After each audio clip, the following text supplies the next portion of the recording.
আমার এই বাজেটে কতগুলো ভিশন আছে। আপনারা জানেন এক সময় বাংলায় অনেক অনুর্বর জমি ছিল, সেই জমিগুলো আমরা উর্বর করেছি। সেখানে 500 কোটি টাকার চেক ড্যাম তৈরি করেছি, জল ধরো প্রকল্প করেছি। গ্রামীণ লোকেরা মাছ ছাড়ছে, চাষ করছে, তার কর্মসংস্থান হচ্ছে। এছাড়াও সেখানে নানা রকম হর্টিকালচার।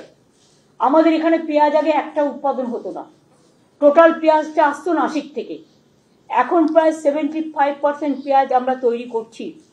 আগে ইলিশ মাছ আমাদের ওপারের আশায় অপেক্ষা করে বসে থাকতে হতো, কিন্তু আমরা আসার পরে 2013 সালে ইলিশ মাছের একটা রিসার্চ সেন্টার তৈরি করেছিলাম, কি করে ইলিশ মাছের ব্রিড তৈরি করা যায়।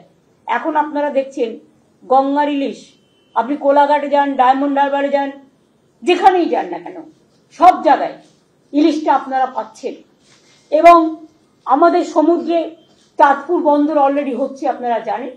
টেন্ডার নতুন করে আবার করা হচ্ছে মনে হয়, সম্ভবত একটু ডিসপিউট থাকার জন্য, সেটা ফাইন্যান্স মিনিস্ট্রি ঠিক করবে। আমাদের ল্যান্ড পোর্ট হচ্ছে দীঘায়।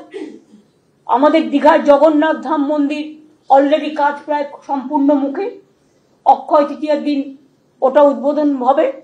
এবং তাছাড়াও কালীঘাট মন্দির স্কাইওয়াক হচ্ছে, দক্ষিণেশ্বর করে দেওয়া হয়েছে, স্বামী বিবেকানন্দের বাড়ি কিনে দেওয়া হয়েছে, নিবেদিতার বাড়ি কিনে দেওয়া হয়েছে।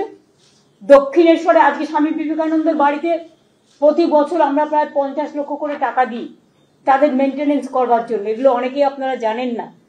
এছাড়াও তারাপীঠ থেকে শুরু করে সতীপীঠ, আমাদের ফুল্লরা থেকে শুরু করে নকুলের নলটেশ্বরী থেকে শুরু করে বক্রেশ্বর থেকে শুরু করে এবং আরো যে সমস্ত সতীপীঠ আছে, কঙ্কালী তারা থেকে শুরু করে সব ডেভেলপ করা হয়েছে।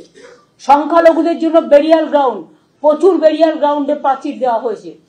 এবং খ্রিস্টানদের জন্য তারা যখনই আমাদের গেভিয়ার্ডের ওরা মানে রিকোয়েস্ট করেছে, সেটাও কিন্তু আমরা করেছি। আপনারা দেখেছেন সেন্ট জেভিয়ার্স কলেজকে জমি দেওয়া হয়েছে, তারা ইউনিভার্সিটি করেছে। কলকাতা ইউনিভার্সিটিকে রাজারহাটে জমি দেওয়া হয়েছে এডুকেশন হবে, তারা ইউনিভার্সিটি করেছে। প্রেসিডেন্সিকে জমি দেওয়া হয়েছে, তারা নতুন ইউনিভার্সিটি করেছে। ইনফোসিস কদিন আগে আমরা সিলিকন ভ্যালি একটা তৈরি করেছি। আমার প্রথমে ডিমান্ড ছিল 100 একর জমি, 100 একর পার হয়ে গেল, এবার আমরা দিলাম 200 একর। সেই 200 একর জমির মধ্যে প্রায় সম্পূর্ণটাই প্রায় ভর্তি হওয়ার মুখে, এবং আইটি সেক্টরে পুরো হাজার হাজার জব ক্রিয়েশন হয়েছে। মোট 75,000 ছেলে মেয়েরা আইটি হাবে কাজ করবে। এছাড়াও আমার লেদার হাব ইন্ডিয়ার হাব হয়ে গেছে, সবাই এখানে চলে এসছে।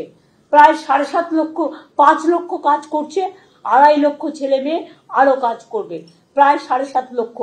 এগুলো কিন্তু এমএসএমইর মধ্যে পড়ে।